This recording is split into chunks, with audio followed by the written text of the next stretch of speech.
Part 1 Textual Analysis of Super Size Me by Demi. This still image shows a bunch of children doing the fast food song, and this connotes that McDonald's and other fast food chains are taking over their lives as they see them every day. This could also show the impact of how many people are eating unhealthy meals. This still image is a quote from the McDonald's founder. This quote has been used as sarcasm in the documentary, and it keeps it more realistic and involves the audience. As later on in part 1 they talk about how the customers themselves have fought back against McDonald's through claims. This medium close-up of the American flag is shown, and it indicates exactly where and what the documentary is about. It's about the amount of fast food eating and obese people in America, and it's shown through Morgan Spurlock's 30-day binge of McDonald's. And this is connoted the whole way through part 1 as they use the map of America to show the statistics relating to McDonald's. This is a medium shot of an obese person on the beach. There is a montage of footage of obese people. The close-up of this lady shows that obese people are becoming more and more common as the number of obese people increase in America. This long shot shows one of the many statistics which is used in part 1 of Super Size Me. This connotes the importance of the subject and how wide of a concern it actually is. The use of statistics is used to emphasise the importance of what Morgan Spurlock is trying to get across. This still shot shows the sheer audacity of the subject and how much of an issue it is within people themselves.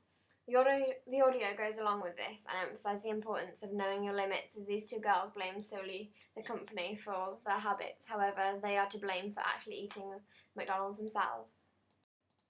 This is a medium shot of Morgan Spurlock talking about what he's going to try and achieve.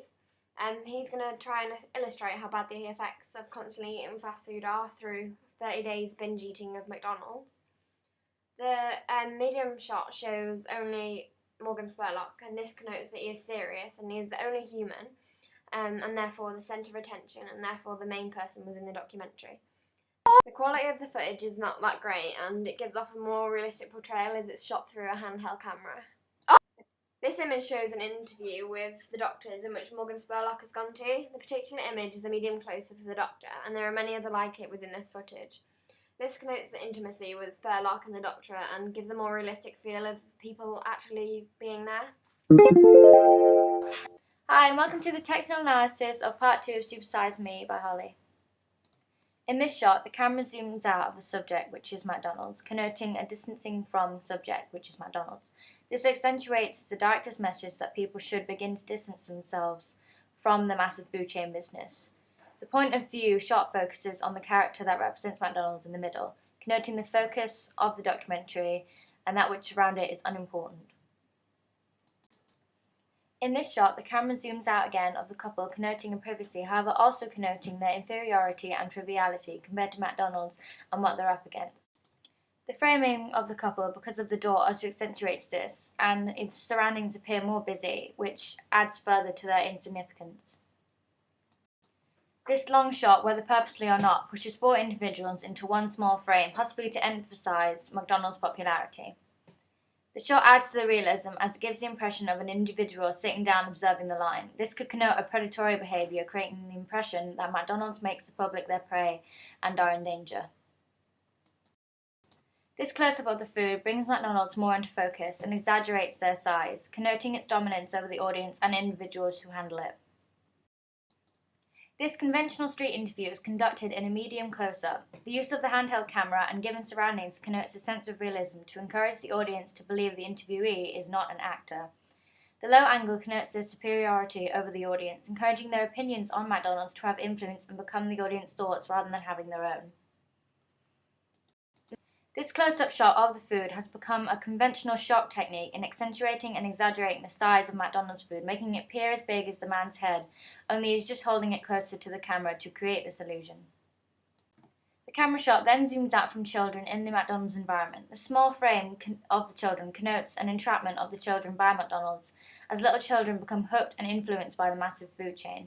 However, children are naive to this influence, as their performance shows they're comfortable in the McDonald's environment. This first shot shows a canted angle of when the man is about to be sick. This connotes how he's not in his right frame of mind and why he asks the question why he's doing this to himself. There is then a zoom in to his face when he is being sick. This connotes what he's doing is wrong, and it wants to show the pain he's going through. It's then followed by a medium close-up of his sick. We then have a zoom out of a painting of the toxic environment. This connotes the importance of this painting in the narrative, and it is used to support his point. We now have a medium shot of a larger lady's bottom. This connotes the effect of what eating badly does to you, and it's trying to put people off eating junk food, as otherwise they'll look like her. The next shot gives a voiceover of the statistics of the number of vending machines in the USA. There's one vending machine for every 97 Americans. This connotes how we're surrounded by junk food, and the statistics are used to shock the audience. We now have a medium close-up of the interview with the main man in the car. This is also a canted angle. This gives a personal approach, like a diary feel, to the documentary, and it's also more realistic. This two-shot shows a consultation with a medical professional. This medical advice makes the documentary more serious and more important. Stop. We then have a zoom out from a poster showing shock tactics. It's a poster against fat and how it's just as dangerous as tobacco.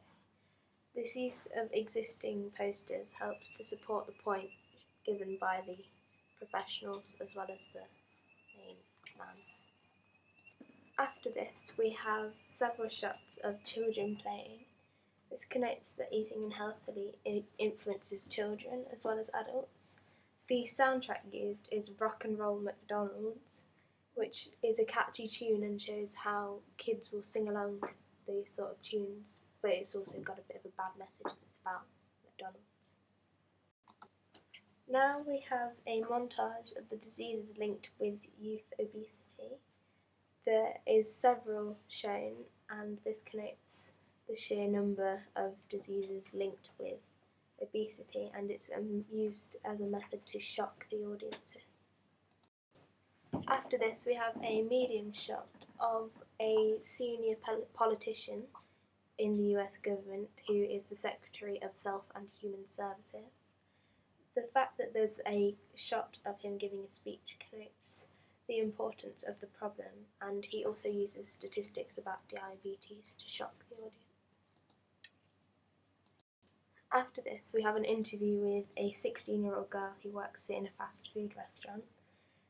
She is talking about how all she ever sees is photos of young, skinny, pretty girls, and she gets covered up by these clippings of these girls.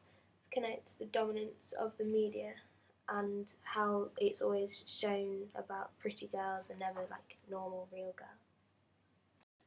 We then have a long shot of the Subway spokesman who shows his weight loss from eating a Subway a day. He shows his trousers from his bigger days. This connotes that being skinny is better and that eating fast food isn't always a bad thing. The dialogue from the Subway spokesman when he's talking to a girl who's been battling with her weight says, "The world's not going to change, you're going to have to." This is the advice that he gives to a young girl who's only 14.